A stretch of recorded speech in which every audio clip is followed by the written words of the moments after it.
Abayobozi ba Leta Zunze Ubumwe za Amerika batangaje ko Paul Rusesabagina yavuye muri gereza ya Nyarugenge aho yarafungiwe akajyanwa mu rugo rwa ambasaderi wa Qatar i Kigali mu Rwanda nkuko byakomeje kugenda bigarukwaho.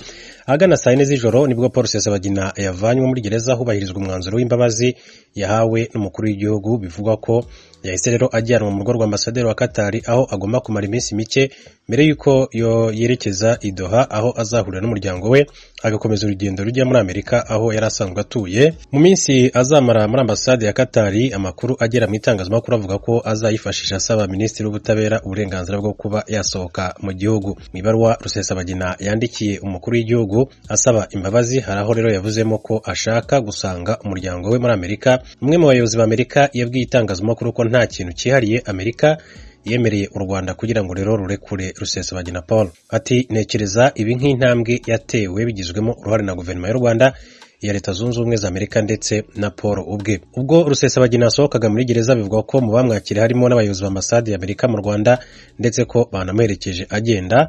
Amerika ivuga ko ikibazo cya Rusesabagina cyaragatotsi gakomeye cyane mu mubano wayo n'u Rwanda kugira ngo rero afungurwe ngo hari hashize amezi hari ibiganiro bihuza impande zitandukanye zirebwa n'ikibazo cye. Umuvugizi muri Perezidansi y'u Rwanda Stephanie Nyombayire yanditse kuri Twitter ko guhabwa imbabazi kwa Rusesabagina bidakuraho igihano yahamijwe ndetse ko gishobora no gusubizwaho mu gihe yaba asubiriye ibyaha yakoze. Ati umubano mwiza hagati y'u Rwanda na Qatar ati wabaye ingenzi cyane. Yakomeje avuga ko irekurwa rya Paul Rusesabagina ari umusaruro w'ubushake muriweho bwo kuzahura umubano w'u Rwanda na Leta Zunze Ubumwe za Amerika. Qatar yahamije ko yagize uruhare mu biganiro byaganishije ku kuba Rusesabagina yahawe imbabazi ndetse ko gahunda yo kumwohereza muri Qatar irimbanyije. Umuvugizi wa Minisiteri y'Ububanyi n'Amahanga muri Qatar Dr Majed Al-Ansari yavuze ko ikibazo cya Rusesabagina cyaganiriweho mu nama zahuje abayobozi ba Qatar n'abo Rwanda ku nzego zo hejuru. Qatar ivuga ko isanzwe igira uruhare mu bikorwa by'ubuhuza butandukanye bituma rero iba umufatanyabikorwa mwiza mu gukemura amakimbirane binyuze mu nzira z'amahoro n'iza diplomasi. Ati uruhare rwa Qatar rugaragaza icyizere ndetse n'umubano ukomeye cyane uri hagati ya leta ya Qatar n'abafatanyabikorwa bayo b'u Rwanda na Leta Zunze Ubumwe za Amerika. Mu ntangiriro z'uku kwezi Perezida Paul Kagame yari yaciye amarenga ko uyu mugabo ashobora kurekurwa, avuga ko u Rwanda rwababariye n'abarenze we bakoze jenoside. Umuvugizi wungirije wa guverinoma y'u Rwanda arimo kurarinda yatangaje ko nta gitutu u Rwanda rwashyizweho kugira ngo rurekure Rusesabagina ahubwo ko ibyakozwe bikurikije amategeko. Ati abantu baraza ati kubifata uko bashaka. Ati ushaka kubonamo igitutu byanze bikunze azakibonamo, ushaka kubonamo ibiganiro azabibonamo, ushaka kubona ko hajemo umuhuza ati azabibonamo kuko byose biri hanze ati nta banga ririmo. Senateri Jim Risch ukuriye komisiyo ishinzwe ububanyi n'amahanga muri Amerika yasohoye itangazo agaragaza ko bashimishijwe n'ifunguro rya Paul Rusesabagina.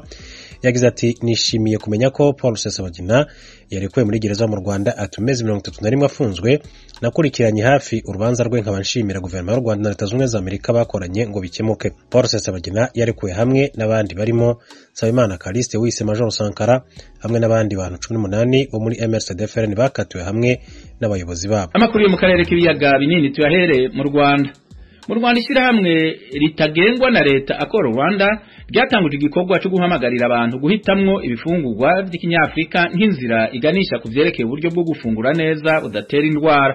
Inkuru y'Idonido na Assumpta Kaboyi. Uyu muryango uvuga ko ubukangurambaga buzafasha abanyarwanda ndetse n'abanyafrika kwirinda indwara zitandura ziterwa n'imirire mibi. Ubukangurambaga watangije wise Mpisemo ibiryo nyafrika bugamije gusubiza agaciro n'umwimerere ibiryo abanyarwanda baryaga nuko babiteguraga. Ubu bukangurambaga bwatangijwe n'amahugurwa yahawe abanyamakuru basabwa kubigeza ku banyarwanda. Bwana Francisco Munyentwari ni umuyobozi wa Akora Rwanda. Ibyo byose abanyarwanda baryaga ubona bigenda biva mu nzira, harimo inyampeke kuri abanyarwanda babitekaga bakagenda babyungiranya aho uburyo byumvikanya. Ni ukuvuga irimo ibinyabijumba, ibinyampeke, ibinyamboga bituzuyemo amavuta, bituzuyemo ibiriya biva hanze. Ko abanyarwanda babitekaga bakabiteka mu nkono imwe ikoze mu ibumba, ntabwo bateye amasafuriya kubera ko kubishiririza no kubibabura.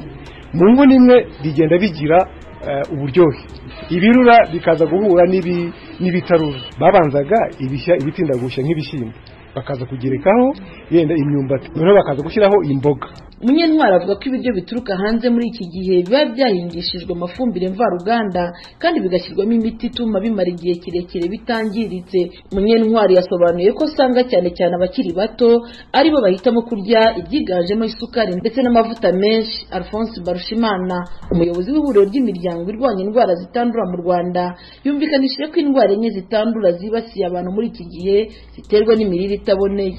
Izo ndwara zitandura harimo indwara ya diabete, hari indwara z'umutima, hari indwara ziri chronique z'ibihaha ndetse hakaba n'indwara za kanseri.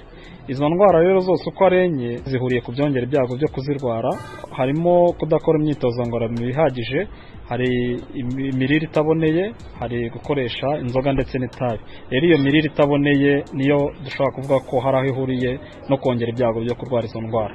Nk'ubu ngubu ubushakashatsi bugaragaza ko 89% mu Rwanda batabasha byibura kurya imboga zisabwa kuba bakabaye barya. Umuryango Akora u Rwanda uvuga ko kugira ngo ubukangurambaga batangije bugere ku ntego, abahinzi bakwiye kubigiramo uruhare. Ubutaka ariko kugunduka cyane biranaterwa n'uburyo tubuhinga nibwo bugomba guhinduka, kuko kubushyiramo amafumbire menshi mvaruganda nta n'agafumbire k'imborera ushyizemo biratuma deja busaza kurushaho. Tugomba rero kugana kuri gahunda y'ubuhinzi busigasira ubutaka, busigasira umutungo kamere n'urusobe rw'ibinyabuzima. Ntabwo tugomba kwirukana udusimba, inzuki, ntabwo tugomba kurunda imiti yica udukoko mu butaka, kuko ejo bwa butaka ntabwo buzisubira ngo bugire imyunyu ya ngombwa. Izi mpuguke zigisha ibyo guhindura imirire zivuga ko bikwiye kugendana no guhindura imitekere. Ingero batanze ni uko ibiryo byatekwaga mu nkono ya Kinyarwanda byagiraga umwimerere kuruta ibitekwa mu masafuriya. Gusa ababumba izo nkono bagaragaza ko zitakigira abaguzi.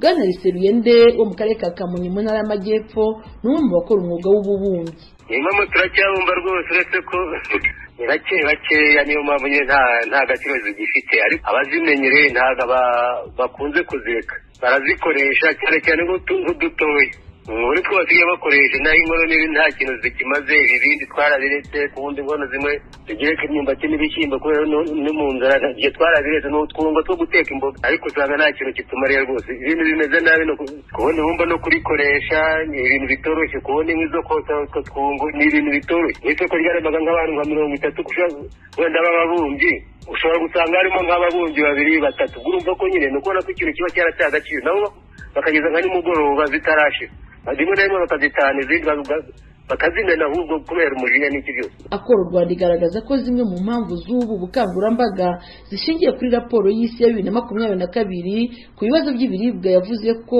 byibuze umuntu umwe muri 5 muri Afurika aryama ashonje, kandi miliyoni 140 z'abanyafurika bakaba bafite ikibazo cy'ibura ry'ibiribwa.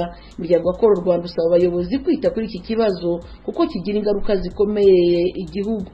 Akora u Rwanda igaragaza ko kuva mu mwaka wa 2020 kugeza muri 2025 Leta y'u Rwanda yateganije miliyari zigera kuri 158 mu ngengo y'imari yo gukemura ikibazo cy'indwara zitandura. Umuryango Akora u Rwanda wateguye ubukangurambaga uvuga ko utizeye ko buzagerwaho vuba na vuba kubera impamvu zirimo iz'ubukene zituma abantu bagura ibyo babonye mu gihe aribyo bihendutse. Gusa nanone kwemeza ko utazatezuka kuri iyi ntego, ko kera kabaye hazagira abazabwumva bikabagirira akamaro. Umuryango Akora usanzwe ukora ibikorwa by'ubuhinzi butangiza ubutaka kandi busigasira ibikorwa by'ibinyabuzima. Uyu muryango wavutse mu 1979. Assumpta Kaboyi, Ijwi ry'Amerika, i Kigali. Mu Rwanda umucamanza wo mu rwego rudasanzwe rwa sentare nkuru mu gihugu ruburanisha ibyaha byo ku rwego mpuzamakungu n'ibirengera imbibe yasubiye kubandanya urubanza Venant Rutunga aburanamwo n'ubushikirizamanza ibyaha bya genocide. Eric Bagirubusa yakurikiranye iyi nkuru. Bwana Edouard Burimwe Nyundo wemeza ko yari umuzamu mu kigo cy'ubushakashatsi mu by'ubuhinzi n'ubworozi cya Izari Rubona, nawe ari ku rutonde rw'abashinja Bwana Venant Rutunga ibyaha bya genocide yo mu 1994. Mu buhamya bwe asobanura ko Rutunga wayoboraga Izari Rubona yazanye abajandarume bakica abatutsi bari bahahungiye. N'ubuhamya yakunze kuvuga ko bunakubiyemo ibyo yumvise atahagazeho. Gusa mu byo yemerera urukiko ko yahagazeho, avuga ko yabonye uwari umuyobozi we ajya mu mujyi wa Butare kuhazana abajandarume bisha abatutsi muri Izari Rubona. yasobanuye ko yarindaga izamu kuva saa 9 z'igicamunsi akageza saa 1 zo mu gitondo cy'umunsi ukurikira akabona gusimburwa n'abandi. Buri Nyundo yahamije ko yiyumviye Rutunga yaremesheje inama ari kumwe n'abandi bayobozi b'ikigo yarariragamo. Yemeza ko iyo nama yari y'umutekano ariko ikigamijwe kwari ukwica abatutsi. Yemeza ko yabonye Rutunga azanye abajandarume mu modoka ari nabo bisha abo batutsi muri Zari Rubona. Mu bundi buhamya bwe Buri Nyundo yabwiye urukiko ko Rutunga yatanze ibikoresho byiganjemo imihoro bigahabwa abahutu n'abatutsi ariko batazi ko bizakoreshwa mu bwicanyi.